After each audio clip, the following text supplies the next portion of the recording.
Seeing this reminds me of something. Something I did a few years ago. I sure did have a hard day. I'm fixing to get my horse, my new rifle. I'ma ride off into the sunset. Mama said never start something you can't finish. Mama also said do not sing, do not break into song spontaneously. But darn it, I got me a new rifle. I gots to sing.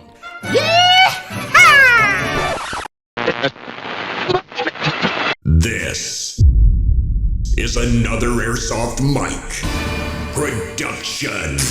Hey, Tactical, welcome back to the channel, everybody.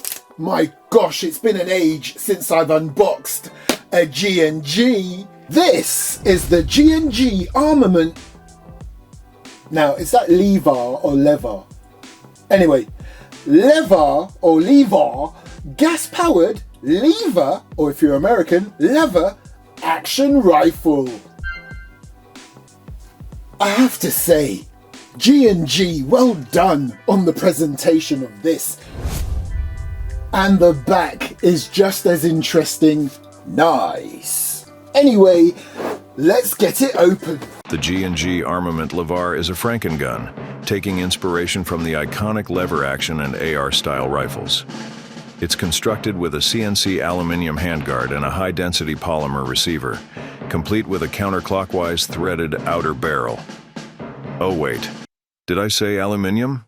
My bad, I meant aluminum. Right. So don't get me wrong, I was watching all the hype when this first came out. I was still watching YouTube videos on Airsoft, even when I was, taking a huge long break.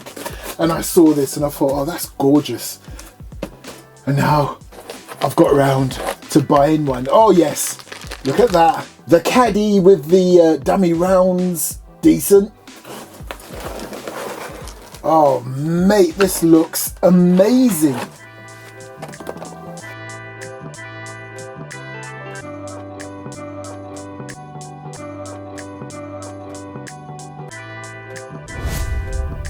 What a thing of beauty. I can literally see a modern day cowboy using one of these things. Right, let's get straight to it. The thing that excites me the most about this is the rear end of this beauty. Of course, naturally, the lever action, but look at those 5.56 dummy rounds. I think it looks awesome. Do love the whole AR side of it here, and then the Winchester side of it at the rear. I think it just works. And because of its unique design, I don't think there's any rules when it comes to what loadout you wear or how you look. I would so rock one of these helmets if I was to run one of these bad boys during gameplay. Because why not?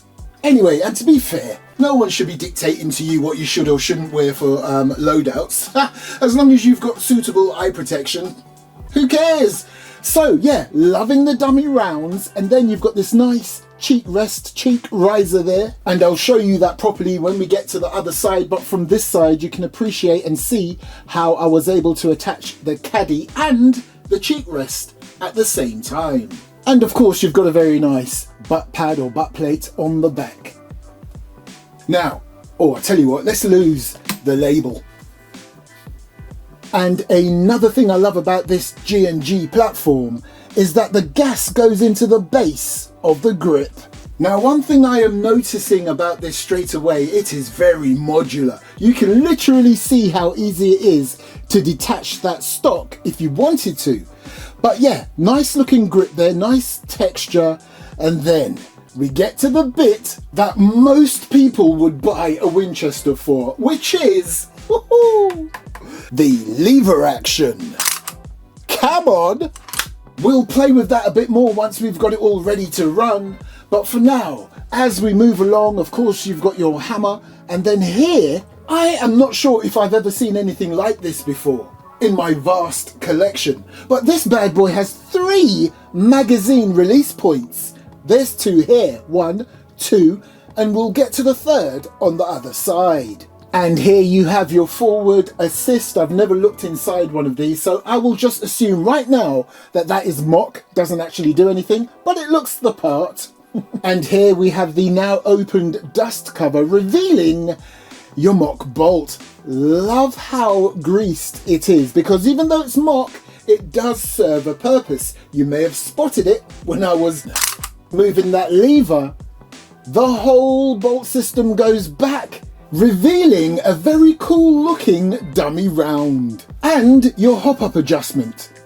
Nice. And the cool thing about this as well, you literally see that round going back and forth. I tell you what, let me just show you. As I move the lever, it looks like it's chambering another round.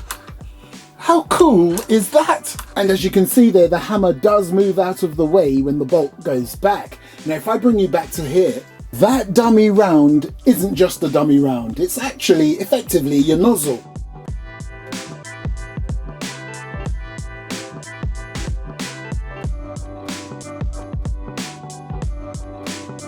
Now, I absolutely love how modern and low profile that mag looks, but it is only a 32 round mag. Some will say that's plenty enough because it is lever action.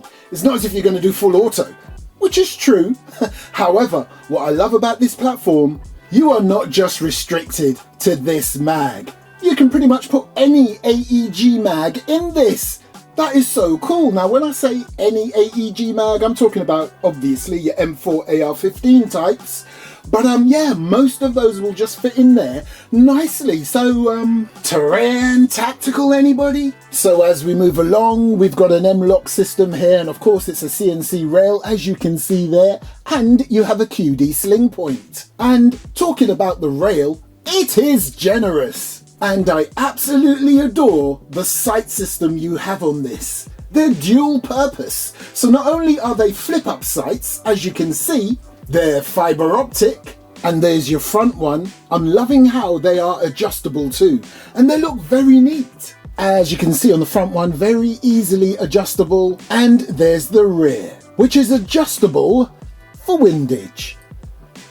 Nice little texture there beneath the peephole, so yeah, that will cut down on the glare. But if I'm honest with you, I'm way more interested in these fiber optic sights. Look at those bad boys.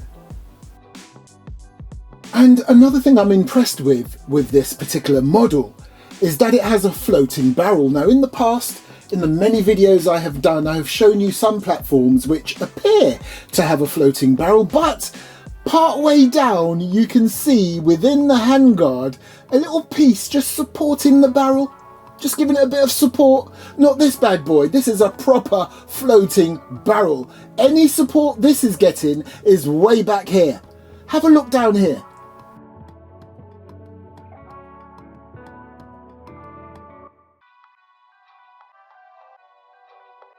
And as if you haven't noticed already, another QD sling point and a nice little rail system here, same on the other side and beneath, giving you very nice options for accessories. Ooh, naughty! So, quick look on this side. As I promised earlier, this is the other side of the cheek rest, and you can see there where I put those two screws in, and you can see below and above on each one you have options so that you can have that cheek rest lower or higher.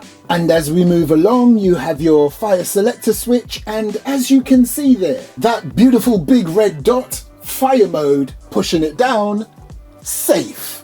And it's worth noting, when you do put it on safe, all that will do is prevent that hammer from completely closing in so it doesn't touch that pin, but everything else is still functional. So for example, the lever action will still do its thing, and even the trigger. So for example, if I pull that hammer back like that, remember it's still on safe, I can pull the trigger, the hammer will move, but as you can see there, the hammer does not fully engage.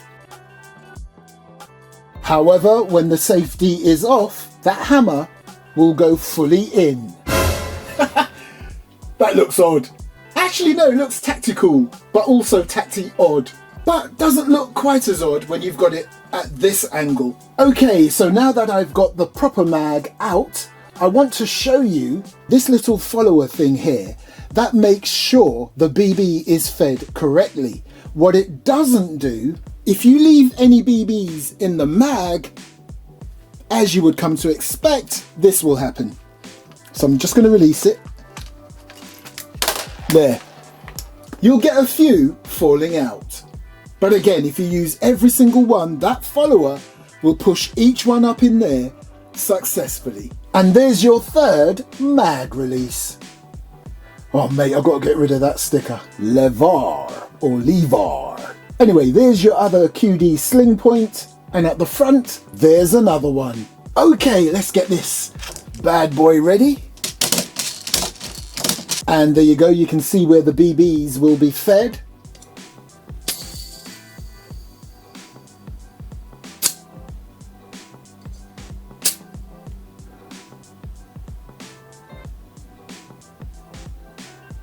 Now it's the first time I'm using the LevAR 15 or LevAR 15, so that should be enough gas. Maybe I could put more in there, but anyway, we've got enough to be getting on with. Right, let's check out the old FPS. I have 0.20s.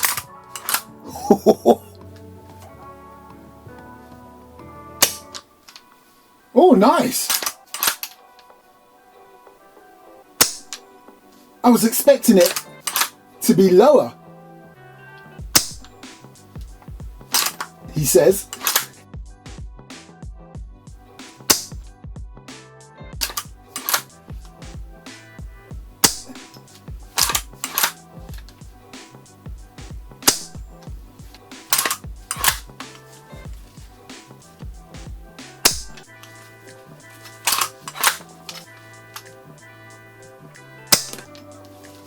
Not bad. Now, while I was doing the chrono test, I made a couple of observations. First one, that trigger. Now, I've got it on safe.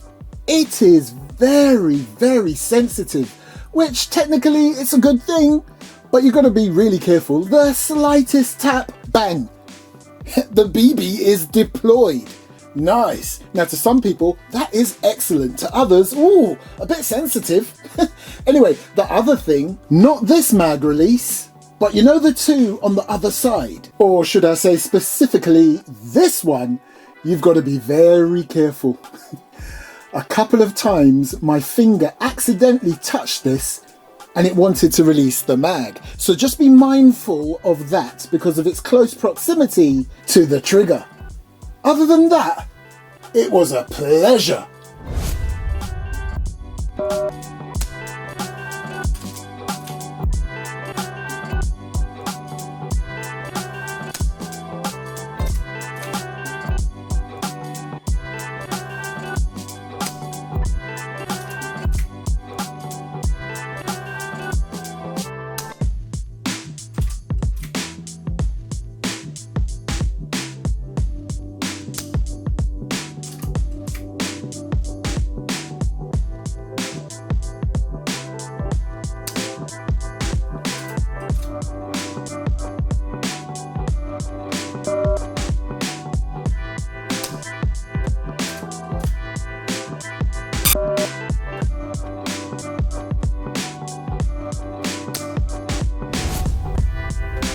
Do I need to say anything?